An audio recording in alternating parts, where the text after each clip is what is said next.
O tema é olhar a educação de maneira que ela agora, dentro do mundo da escola, ela não seja anacrônica, isto é, fora do tempo. Tanto se fala mesmo em pós-modernidade, mas algumas pessoas continuam, num mundo que é pré-renascentista na área de educação escolar, seja como política pública, seja inclusive como forma de cuidado e atenção ao corpo docente, ao grupo de funcionários. Por isso, a reflexão é sobre três grandes virtudes que nós docentes temos de ter no mundo agora, que é humildade intelectual, generosidade mental e coerência ética. Isto é, ensinar o que sabe, praticar o que ensina e perguntar aquilo que ignora. Isso sim, é algo que é absolutamente moderno, é mais do que pós-moderno, é algo que está no tempo, na vida e na importância que as pessoas precisam ter. Por isso, com humildade, generosidade e coerência, a gente faz uma educação que nos honre e respeite a nossa cidade. Satisfação imensa, uma tarde como hoje, aqui lembrar do Paulo Freire, no mês do aniversário dele. Aliás, no mês também do aniversário de um outro grande educador, nascido em 15 de setembro, que foi Rubem Alves. E também Paulo Freire, que fez aniversário no dia 19 de setembro. Por isso, semana passada, lembramos Paulo Freire, que se vivo estivesse, faria 96 anos.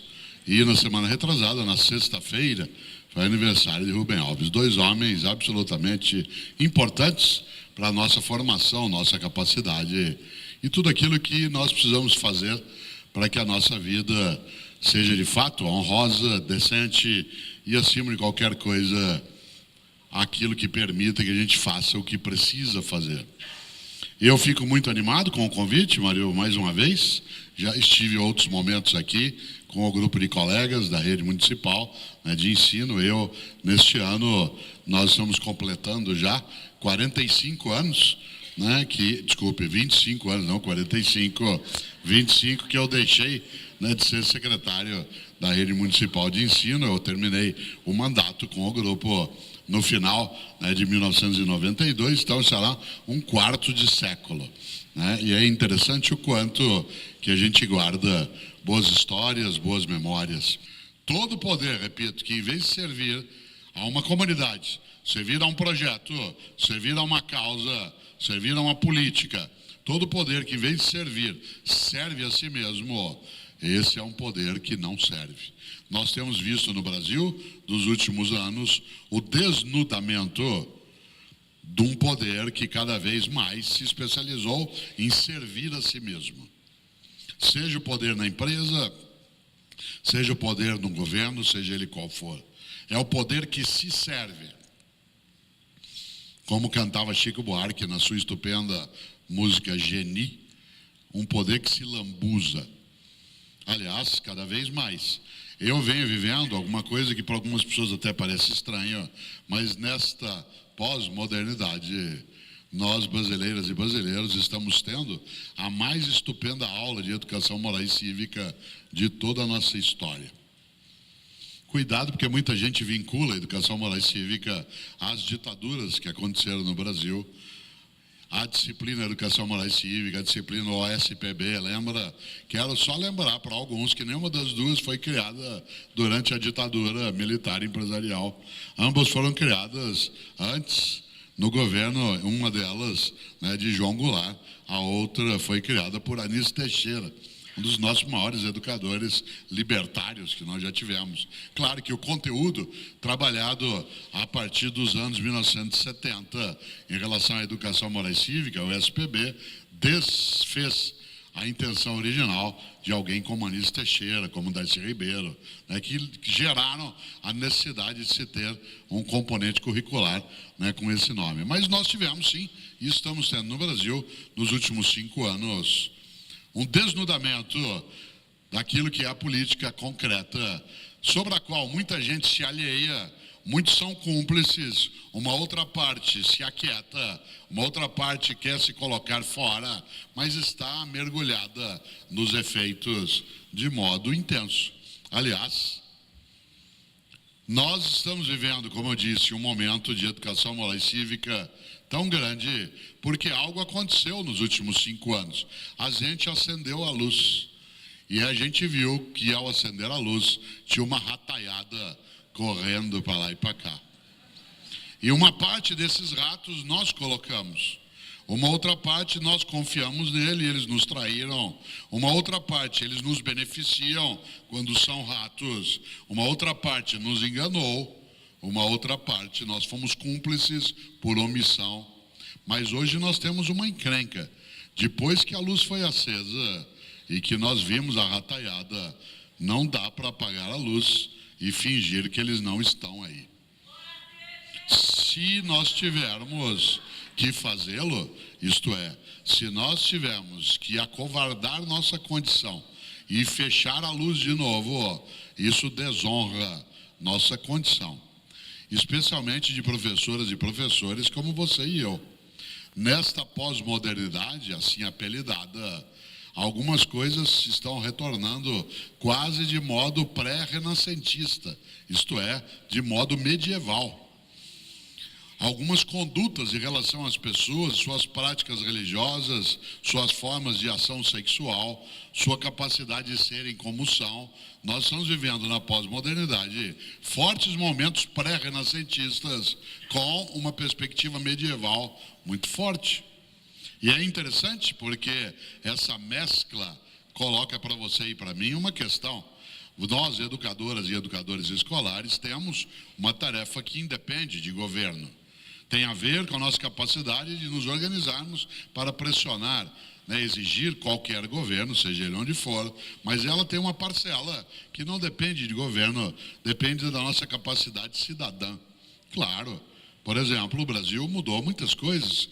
Exemplo, se eu perguntar aqui agora, nesse teatro cheio de colegas, se eu perguntar aqui agora o nome de 5 jogadores da Seleção Brasileira de Futebol, ou se eu perguntar algo que há 10 anos qualquer um aqui saberia, que é: qual é o próximo jogo da seleção? Nas eliminatórias, contra quem é? Quando é? Quase ninguém aqui dentro saberia.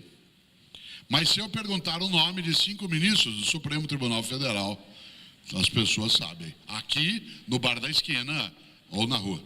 Em que o tema também da pós-modernidade aparece. Há um tema deste mundo que nós vamos trazer à tona, que é o passado. Mas não o passado que já foi, aquele que você e eu estamos construindo, elaborando e edificando.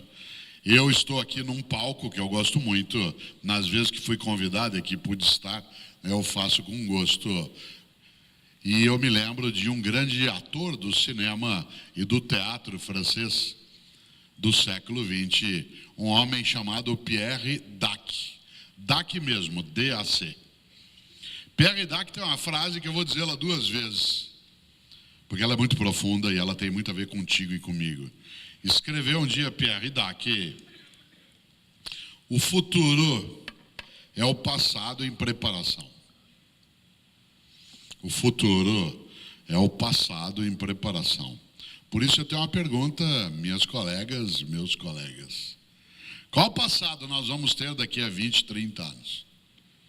Em 2037, 2047, nós seremos conhecidos como aquela geração na educação escolar que fez o quê? Nós seremos conhecidos como uma geração que, sabendo da turbulência, a enfrentou, se organizou, não admitiu acovardar-se, ou uma geração que aquietou-se, que escondeu-se e que passou boa parte dizendo assim: nossa, que horror, alguém tem que fazer alguma coisa. No primeiro dia de aula que eu entrei, recém-chegado do Paraná, com aquele nosso sotaque caipira, falando porta, uma colher por favor, a sala, assim que a professora de português entrou e fez a chamada, que eu respondi presente com o sotaque da época, a classe caiu em cima de mim dando risada. E eu falei: estou perdido. Vou passar a semana inteira e o resto da escola sendo tripudiado. Aquilo que hoje a gente chama em português de bullying. Embora esse verbo seja desnecessário, porque o verbo bulir existe no nosso idioma. Aliás, tua avó dizia, não vai bulir nisso aí, menino. Não vai bulir nisso aí, menino. Macaco que muito bule que é chumbo. Hoje você tem uma potencialização que leva à humilhação pública e, portanto, a um sofrimento intenso de crianças e jovens que são vitimados, né, por aquilo que alguns chamam de brincadeira. Precisa cuidado. Eu sempre lembro que há uma definição clara de brincadeira. Brincadeira é quando nós dois nos divertimos. Isto é, a frase é, não ria de mim, ria comigo. Não ria de mim, ria comigo. Se você ri de mim, sem que eu também ache engraçado, não é uma brincadeira. Não ria de mim, ria comigo. Quantas vezes você é capaz, sim, de rirem de você e você ri junto? Do tropeço que levou, daquilo que derrubou. A Fernanda, minha assistente, que agora está tendo que viajar comigo, em função até, né, da minha capacidade mais limitada, ela hoje derrubou 3 vezes as minhas muletas e a gente começou a contar. Na terceira, nós não falamos nada, só olhamos um para o outro e demos risada. Eu não estava rindo dela, eu estava rindo com ela. Aí vice-versa. Nessa hora, claro, né, havia ali uma limitação da humilhação. Ela até podia ser dada como troco. Você até, né, fazer uma coisa mais gostosa, que era também, né, apelidar o outro, ou brincar com o outro, desde que aquilo não fosse o que foi, para muita gente, excessivamente ofensivo. O professor Edson é muito importante na minha trajetória. O primeiro livro que eu publiquei, o ano que vem vai fazer 30 anos. É um livro sobre Descartes, o filósofo Descartes, chamado Descartes, A Paixão pela Razão. É até um livro esgotado. E eu fiz o livro sobre Descartes porque eu aprendi produto cartesiano. E depois, na filosofia, quando eu fui fazer a universidade, Descartes foi um filósofo que me interessou bastante. É interessante porque esse livro eu dediquei ao professor Edson.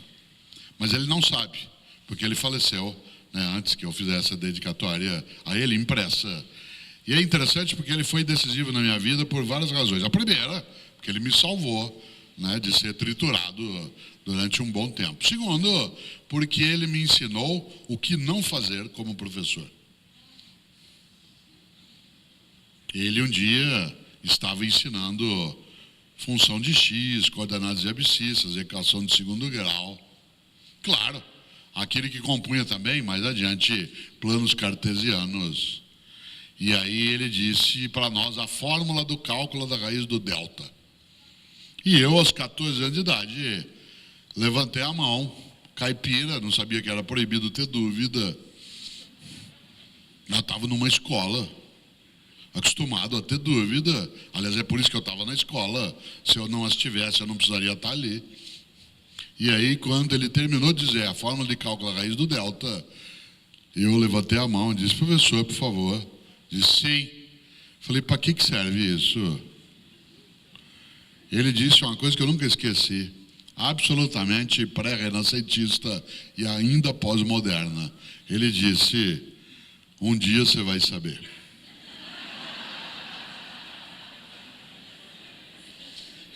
Até hoje eu não sei. Eu sei a fórmula de cabeça, que é B2 menos 4AC. Mas para que serve eu não sei. Quando ele disse um dia você vai saber, eu tomei a decisão mais inteligente. Eu falei, bom, 14 anos de idade, se um dia eu vou saber, então eu vou esperar esse dia chegar, não vou estudar.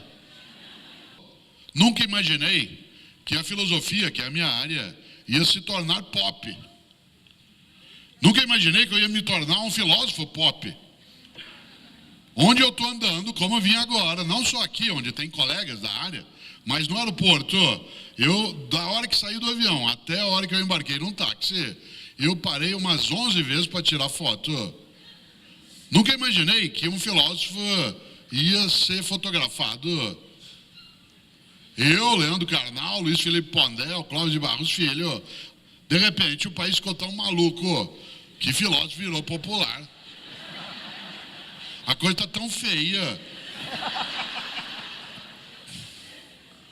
No médio, você ia fazer trabalho em grupo, a professora dividia a classe em grupos para apresentar um dos temas. Cada grupo ficava com um tema. Lembra disso? O famoso seminário. No dia da apresentação do TEL, Antes que a professora entrasse em aula, você ameaçava o resto da sala e dizia: vocês não façam perguntas. Se você fizer pergunta no meu dia, você vai ver no teu o que eu vou fazer. Isso é que é formar uma geração de pesquisadores. Por isso, cuidado. Nessa hora, a pós-modernidade, ela pode ser assim qualificada, talvez seja precoce fazê-lo.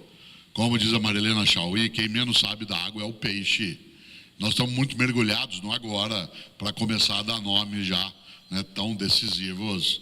Nós estamos muito perto do momento para poder já qualificá-lo. Insisto, quem menos sabe da água é o peixe. Mas ainda assim, é preciso que nesses tempos, que a gente vem também chamando, né, de pós-modernos, que a gente não deixe para trás coisas que também tem que ir em direção ao futuro para fazer o passado que nós temos de fazer. Por exemplo, eu estou fazendo uma coisa aqui que é antiga, mas não é velha. Uma aula expositiva. Esse auditório, em cadeiras, graças aos céus confortáveis, está aqui sentado. Eu já estou há 45 minutos falando. O tempo de uma aula quase descontada a chamada. Sem PowerPoint, sem data show, sentado numa cadeira, balançando a perna. Soraya queria colocar um banquinho para ficar em cima, não pode, tem que ficar. Né? Idosos precisam cuidado com trombose, então você não pode estacionar a perna. Olha que coisa, eu estou fazendo uma coisa aqui, num auditório cheio de colegas meus, isto é, gente da mesma atividade, fazendo uma coisa que é antiga, mas não é velha, uma aula expositiva, em que eu estou usando a mais avançada tecnologia de conhecimento que existe, chamada cérebro humano. Cada um aqui trouxe o seu. Espero que leve na hora que for embora. Ele é wireless, é Bluetooth, é alimentado por açúcar, carboidrato, proteína. Tem 3 milhões de anos de uso e ele que inventou tudo isso. É uma coisa que é antiga, mas não é velha. Cuidado na pós-modernidade para não confundir antigo com velho. O pensamento de Platão é antigo, não é velho. Velho é aquilo que não tem mais vitalidade. A obra de Paulo Freire, ela é antiga, não é velho. Velho é aquilo que não tem mais lugar. Aquilo que um dia produziu Maria Montessori, a primeira mulher na Itália que fez medicina. Numa época que era proibido mulher fazer coisa de medicina, ela foi a primeira a fazer. Ainda assim foi vitimada pela discriminação, porque só foi admitido que ela fosse médica de crianças, que ela fosse pediatra, porque se entendia que uma mulher não poderia tocar no corpo adulto, menos ainda masculino. Por isso, toda a formação que Maria Montessori teve, né, com crianças. A obra de Maria Montessori é antiga, não é velha? Aquilo que escreveu Vygotsky, aquilo que fez um dia, né, Jean Piaget, os trabalhos de Florestan Fernandes, Darcy Ribeiro, Anísio Teixeira, a professora Branca Alves de Lima, que escreveu A Caminho Suave, que era um trabalho que era antigo, não é velho? Claro que ele tem que ser atualizado. Às vezes me perguntam, porque eu trabalhei 17 anos com Paulo Freire, aliás, para minha alegria, foi meu orientador de doutorado, e quando ele foi secretário de Educação na capital, durante 2 anos e um pouquinho, eu estava com ele, depois ele saiu e eu continuei no cargo de secretário. Paulo Freire, às vezes me perguntam, o que Paulo Freire diria agora, se aqui estivesse, sobre a educação, Brasil? Eu sempre digo que Paulo Freire afirmava algo que nos ajuda muito. Ele dizia, fazer como Paulo Freire não é fazer o que o Paulo Freire fez, é fazer o que ele faria se ele estivesse aqui agora. Digo de novo, fazer como Paulo Freire não é fazer o que o Paulo Freire fez, é fazer o que ele faria se ele estivesse aqui agora, no nosso lugar. Existe um movimento hoje no Congresso, por alguns parlamentares, para retirar de Paulo Freire o título de patrono da educação brasileira, da qual ele é desde 2012, sob um argumento de que a política pedagógica freiriana, ela liquidou, né, a educação brasileira nos últimos 50 anos. Essa ideia, ela pode ser debatida, uma democracia permite isso, mas não tem fundamento, porque o Ministério da Educação, que gere as políticas públicas do Brasil, nos últimos 50 anos, só teve gente ligada à política de Paulo Freire por menos de 10 anos. Os outros 40 não. Se você imaginar, desde que terminou a ditadura, quem foram, por exemplo, os ministros da Educação? Marco Maciel, do PFL de Pernambuco, Hugo Napoleão, do PFL do Piauí, Carlos Chiarelli, do PFL do Rio Grande do Sul, Jorge Bornhausen, presidente do PFL antigo, do atual DEM, do PFL de Santa Catarina, e outros que passaram. Aliás, para aqueles que dizem, até a discussão hoje que você tem, que é uma discussão saudável, interessante, sobre escola sem partido, e muitas vezes me perguntam, o que você acha da escola sem partido? Eu digo, olha, a democracia abre essa discussão de um modo gostoso, mas eu tenho uma certa estranheza por uma razão. Para que haja um movimento chamado escola sem partido, tem que haver um outro chamado escola com partido. Como não conheço ninguém, em sã consciência, que discuta a partidarização do trabalho pedagógico, porque isso é contrário os princípios, inclusive, de quem tem Paulo Freire como referência, a politização do trabalho pedagógico, sem dúvida, porque política é a vida da comunidade, mas a partidarização. Mas por causa de Paulo Freire, foi se fazendo a cabeça de jovens dos últimos 30 anos, e aí a esquerda dominou. Eu digo, gente, se foi isso que aconteceu, essa esquerda é de uma incompetência inacreditável, porque se a gente fez a cabeça nos últimos 30 anos, e esses hoje adultos votaram nessa canalha que está em vários lugares, escolheram esse Congresso, escolheram alguns governantes, a nossa incompetência é brutal. Claro que o debate tem que ser feito, ele é bem-vindo, mas, por exemplo, caçar, né, o título de Paulo Freire é estranho num país em que ele é a referência mundial em relação também à educação. Ele é a terceira pessoa mais citada, né, entre as referências científicas de todas as áreas de ciências humanas no mundo. Né? Se ele fosse o engodo, como alguns dizem, né, aliás, alguns dizem que Paulo Freire era comunista, imagina. O pai de Paulo Freire era militar, né? O pai dele era capitão da Polícia Militar, né, de Pernambuco, foi sargento do Exército, né, no Brasil. A mãe dele era uma pessoa que tinha várias organizações da vida ligadas à espiritualidade. E é interessante porque a obra de Paulo Freire, ela é antiga, não é velha? Aquilo que um dia escreveu o Fernando de Azevedo, aquilo que Rogers, com a discussão sobre nova escola ou escola nova, trouxe na psicologia, é antigo, não é velho? Aquilo que debateu Comênios, as reflexões de Rousseau, algumas das análises feitas por Karl Marx, elas são antigas, não são velhas. Cuidado para não cair nesse mundo em que se fala com excesso em pós-modernidade, cuidado para não cair na confusão entre novo e novidade. Há uma distinção entre novo e novidade. Novo é aquilo que vem, reinventa e permanece no tempo. Novidade é passageira. A área de educação escolar é cheia de novidade. Aliás, a democracia tem a necessidade de se fazer, inclusive, a alternância no poder, e isso carrega uma dificuldade, que é a não sequência, obrigatoriamente, de políticas públicas de educação, mas porque a gente tem um vício que nós vamos superar um dia. Educação não pode ser um projeto de governo, tem que ser um projeto de nação. Enquanto educação for um projeto de governo, seja ele nacional, estadual ou municipal, não haverá como fazê-lo. Educação tem que ser um projeto de nação, de uma comunidade, e o governante que quiser dirigir alguma estrutura, que se candidate, tendo em vista o cumprimento daquele projeto. Mas nós chegaremos a isso. Nós estamos ainda, parodiando Churchill, nós estamos ainda no fim do começo, não estamos no começo do fim. E uma das coisas muito boas é imaginar o quanto que nós precisamos cautela para não confundir antigo com velho. Por exemplo, qual é a mais antiga plataforma de ensino à distância que existe? O livro. O livro. É a mais antiga plataforma de ensino à distância, seja ele em papel, pergaminho, papiro. O livro continua existindo. O menino que vê minhas coisas no YouTube e pode vê-la no mobile dele, pode ver no tablet, esse menino lê livro em plataforma papel. Não só, mas também. A Amazon, a maior empresa do planeta de mundo digital, 70% do que ela vende é livro em plataforma papel.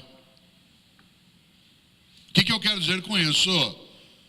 Que hoje nós temos algo magnífico nesta pós-modernidade. A convergência de plataformas, algumas que são antigas, outras que são recentes. Por exemplo, eu faço comentário de rádio. O rádio é do século XIX. Nesse auditório, as pessoas que aqui estão, no século XXI, passam mais horas do dia ouvindo rádio do que assistindo televisão. Por causa do trânsito. Por isso o rádio, que é do século XIX, tem uma força no nosso cotidiano. A Rádio CBN passa o tempo dando notícias. Outras rádios, como a Band News, como a Gazeta, como Jovem Pan, elas servem para nos acompanhar nas coisas que nós fazemos. Olha só, quem diria? São Paulo tem uma coisa que outras cidades não entendem. Rádio só de trânsito. Não toca música, não faz nada, só trânsito. E você fica ligado nela o tempo todo em estado de guerra. Sai para cá, desvia para lá, o helicóptero por cima, avisando. Você olha no Waze, tudo vermelho, você já afasta. Quem diria? Quando a televisão apareceu, disseram que o rádio ia sumir. Não sumiu. Que o teatro ia sumir com o cinema. Ao contrário. Que o cinema ia desaparecer por conta da internet. Ao contrário. São mídias convergentes. Uma das coisas mais antigas que existe, e que não é velha, é a docência. Claro que ela pode ficar velha. Assim como pode ficar velho o programa de rádio, a atividade de TV, a atividade de teatro. Quem diria? Se você observa, não confunda, repito, antigo com velho. O Barão de Itararé um dia escreveu uma frase que parece óbvia, ela não é. Ele escreveu: a única coisa que você leva da vida é a vida que você leva. A única coisa que você leva da vida é a vida que você leva. Por isso, para nós, educadoras e educadores escolares, que vida levo eu, que vida leva tu? É uma vida que eleva, é uma vida que honra, é uma vida que partilha, ou é uma vida acomodada, reduzida, enfraquecida, uma vida que se submete às oscilações que a política pública carrega, uma vida que não protege algo que a gente tem que cuidar com carinho, que é a nossa democracia, uma vida que não leva em conta aquilo que as comunidades, para as quais nós nos preparamos para aquilo que elas merecem. Afinal de contas, cada um de nós aqui está ligada ou ligado a algo de magnífico que é o magistério. Mesmo que sejam especialistas, né, a ideia é o magistério. Talvez algumas pessoas não saibam, mas a palavra magistério ela tem um antepositivo, um prefixo indo-europeu, que veio para nós do sânscrito, que é ma. Ma. Ma em sânscrito significa elevado. Aquilo que está mais ao alto. Não mais ao alto como superior, no sentido de arrogância, mas ao alto como elevação e importância necessária. Por isso, desse modo, Ma veio, por exemplo, para Gandhi, aquilo que foi seu título honorífico, Mahatma. Mahatma Gandhi significando um homem, Gandhi, o abençoado, o elevado. Daí veio também, claro, magnífico. Também veio magistrado. Também veio, claro, magistério. Nesse sentido, magistrado, magistério, magnífico, magno. A percepção dentro disso é que nossa atividade precisa elevar-se como capacidade de servir. Nós temos um poder, você e eu. É um poder que pode se dar apenas numa sala de aula, numa escola, numa diretoria de ensino, mas nós temos um poder. Esse poder que faz, por exemplo, com que a gente possa dizer aos alunos: faça isso, não faça, fique quieto, você vai para a diretoria, ou você chamar os pais. Nós temos um poder. Esse poder do magistério, que às vezes se mescla com o poder do magistrado, mas que nem sempre é magnífico. É preciso que a gente entenda algo, e aqui que eu queria trabalhar essa ideia, a necessidade de nós entendermos que a tarefa do poder é servir, não é se servir.